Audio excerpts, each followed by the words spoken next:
of Able, New Mexico, USA. Night winds ushered a cool breeze over the sandy flats of the desert.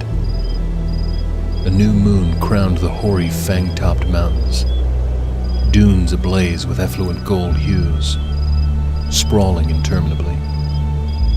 A wizard's rod painted the visage of natural tranquility on a voiceless snapshot. Gleaming urns of baked clay bejeweled with desert flowers and adorned with decorative metal illuminated a path for a quarter of a mile.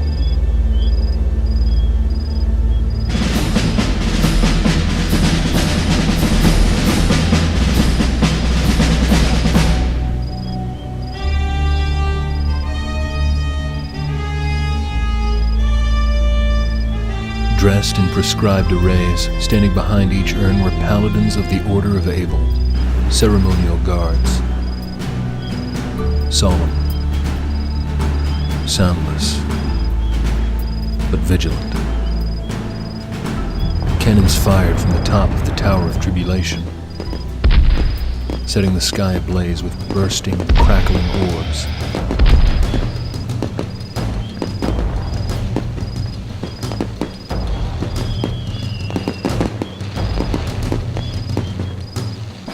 There, in the distance, glowed a single torchlight. It grew closer at a rhythmic rate. The beating of boots on sand emitted from behind the torch. Marching. Marching. Pounding cadence. The path shook with an astounding beat. A pageant of shadows pitched about the urns as flames swayed like ruby-orange curtains in that twilight wind. As the marching procession arrived, the paladins knelt beside the urns, right palms on chests. The procession halted before the gates of the Order of Able. A momentary silence fell amongst them all. Each of the 13 warriors wore black battle leathers. Ebony bands circled over their brows with an insignia crested in the center. The paladins rose. The gates opened. In unison, the paladins roared. Enter the Acolytes!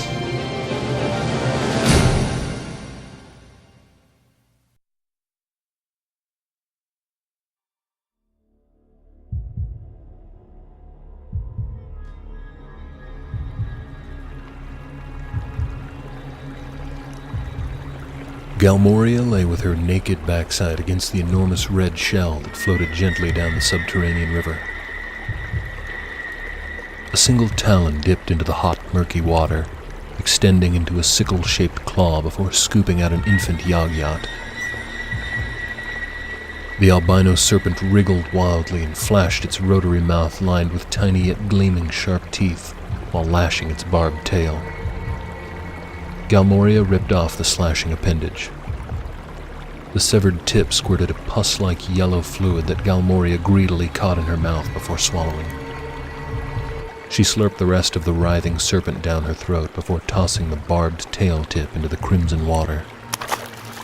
From the darkness shrouding one of the many cavities tunneling throughout Nefruk's corpse, Vostrek scuttled into view.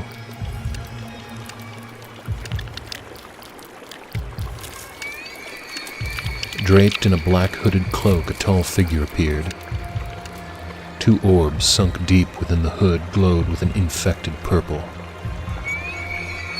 So, have you delivered my Narkush to your offspring as promised? Did you ever doubt me? And she indeed had given the black Narkush to Isaac, who'd promptly cast it aside so carelessly. An overindulged child. How boresome that constant acrasial attitude became with Isaac. But alas, he was destined for the throne, king of the Zodiac races. Thus, she'd indulge his insolence. Oh, my sweet, sweet girl. I do not deal in doubts. When you're playing high stakes, only certainties are worth gambling. If it was a certainty, then it wouldn't be much of a gamble, now would it? A forked tongue teased the air in front of his shadowed face. A look of dreadful apathy crossed his visage. Languidly, Galmoria picked moist pieces of the Yog-Yot from her teeth. And what of the mage you've been giving the googly eyes to? Have you enticed him to play our little game yet? What's the rush? We're immortal. All of endless time is our forever playground. So the young trout has not so easily succumbed to your whims. How very disappointing. Seems you're losing your touch. His chortle, a punishing sound like the breaking of tiny bones, echoed with gloom throughout the hollowed bowels of Nefrock. Scooter will be mine. And soon after, you will be too. As agreed. Galmoria lowered her head slowly, respectfully before tilting her gaze up at him. By all means, your vileness. Make me your foul empress to rest high upon the clouds, and make me a harp of God's charred bones for me to serenade all the children of the pits. But may your future bride inquire as to your plans? Faust wasn't even privy to my secrets. Yes. And how is Faust faring these days? Reason enough to seek ignorance, not knowledge. I will not be played a fool, Mephistopheles. And I surely will not blindly allow myself to be strapped to your spit for roasting. If even your little bony pinky finger betrays me, then the deal is void and my cubs will no longer be at your disposal.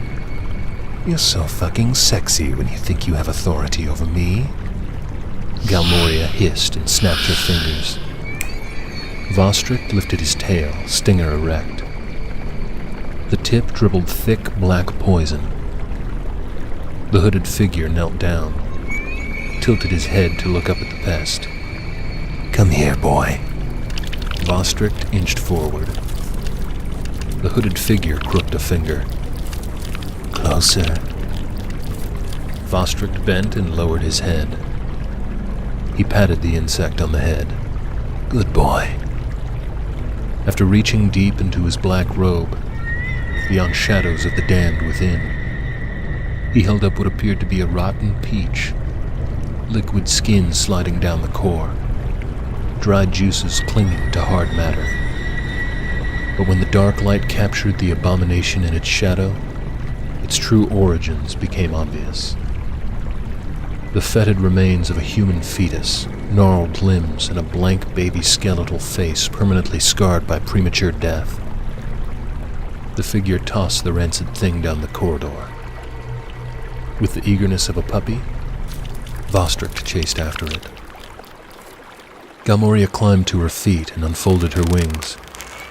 She took flight, and lighted on the bloody riverbank near the shadowy figure.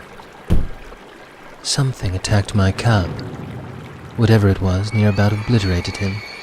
Enough so that he's still recovering. I do demand you'll tell me what being attempted to decimate my cub. Whatever it was even beyond my perception. Slowly, incredulously, Galmoria's jaw dropped. How is that possible? The figure turned. Its black cloak made him invisible in the dark alcove. His words carried softly from the shadows. If it is beyond my perception, then we can assume it is beyond God's as well. A third player? Indeed. Vostrick! The mangled, twisted corpse twitched in Vostrick's mandibles as he scurried toward Galmoria. She ripped the fetus from his jaw and tossed it into the underground river.